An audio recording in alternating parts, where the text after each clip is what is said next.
Hello, hello, hello. Welcome sa ating channel. Welcome back mga ka-aviso.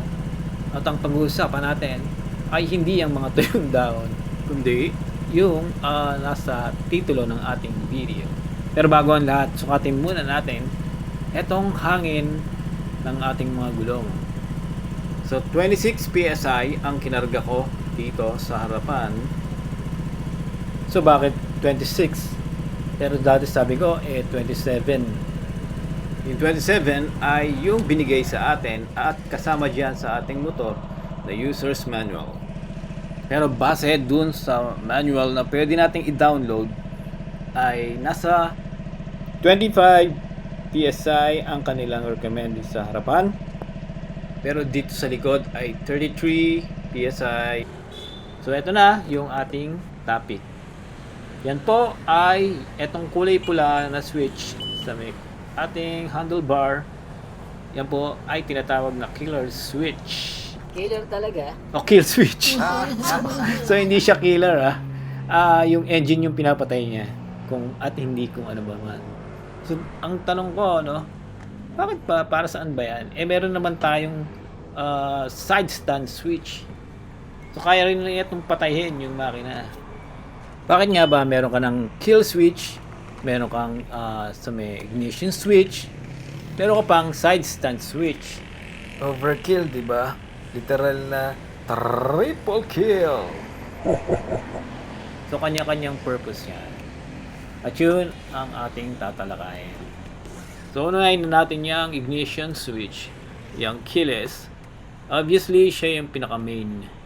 So sa tatlo, siya lang yung pwedeng mag-turn on ng power ng motor.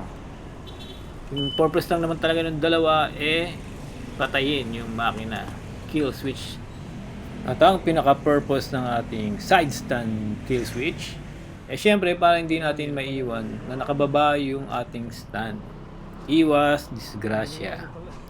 At syempre yung pinakabida ay yung ating main topic, yung ating kill switch. So bright red finish pa yung kanyang kulay. Yung iba pa nga ay merong symbol ng exclamation warning sign. At ang tawag sa kanya dati ay emergency engine shut off switch. So in case matumba yung motor mo o madisgrasya na wag naman sana mangyari sa atin, mas madali mong mapapatay nga yung engine. At syempre, sagutin pala natin yung tanong sa thumbnail. Safe ba gamitin ang kill switch? Ang sagot po dyan ay opo, safe po. At tunayan sabi ng Google, using kill switch to turn off your motorcycle's engine won't do it any harm whatsoever. So, maipasok ko na yung aking mema. So, naisip ko, gawin nating habit ang paggamit niyang kill switch para hindi naman malumog to ang ating mga ignition switch. Yan. So sa mga sumusubaybay sa ating channel, alam niyo naman na nasira ang ating yung susian. Yan. So pinalitan naman yan yung assembly ng ating ignition switch. Yan. Pero sa kalaunan, feeling ko na mabubugbog at magbubugbog yan kapag yan lang ang lagi natin ginagamit. Ayan, parang ginagawa ko. Yan.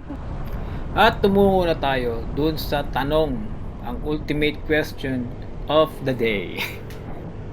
Importante ba ang kill switch? Naalala ko yung napanood ko isang beses na actual footage ng isang aksidente. So sa loob ng kotse yung kuha at kitang-kita na napakabilis yung pangyayari at hindi nakapag-react yung driver. Siguro kung merong kill switch o kung meron man ay aware siya na magamit, ay nakaligtas sila sana. At naalala ko lang ng isang beses sumakay ako ng tricycle at napuno nung palis na nagkaroon ng mechanical failure.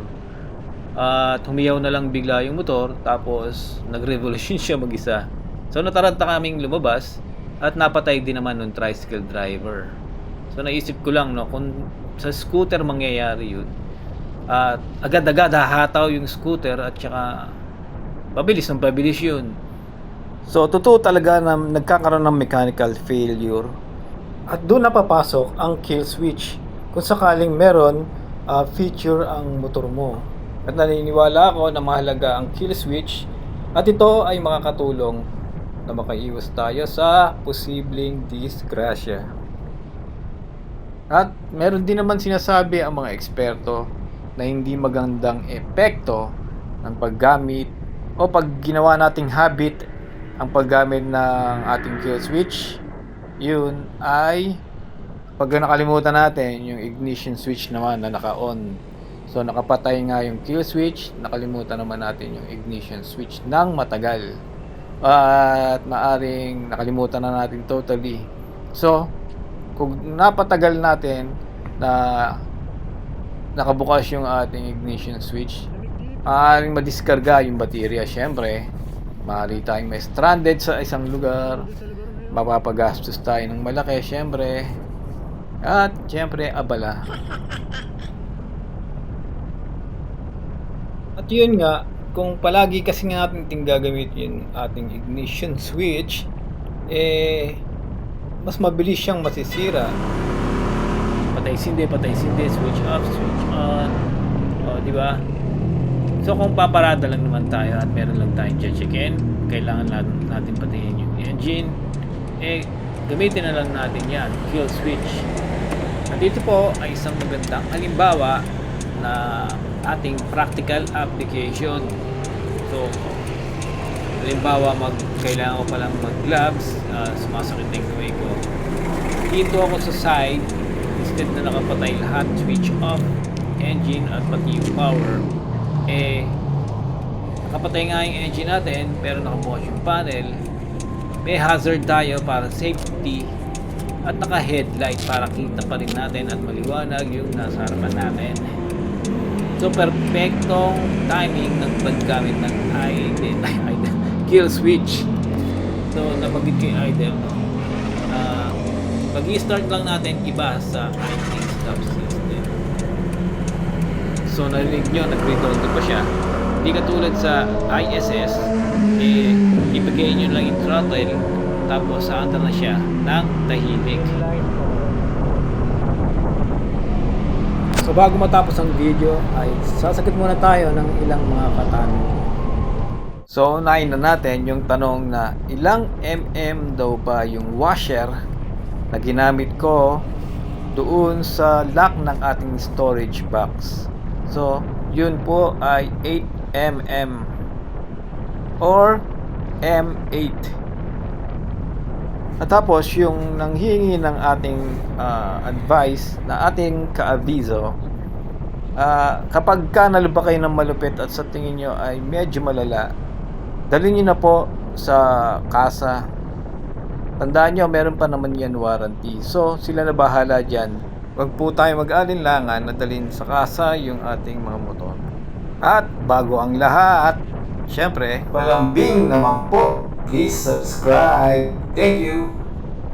At ayun, salamat sa pagsubaybay at pagsuporta sa ating maliit na channel. Ride safe palagi mga kaabiso. Bye.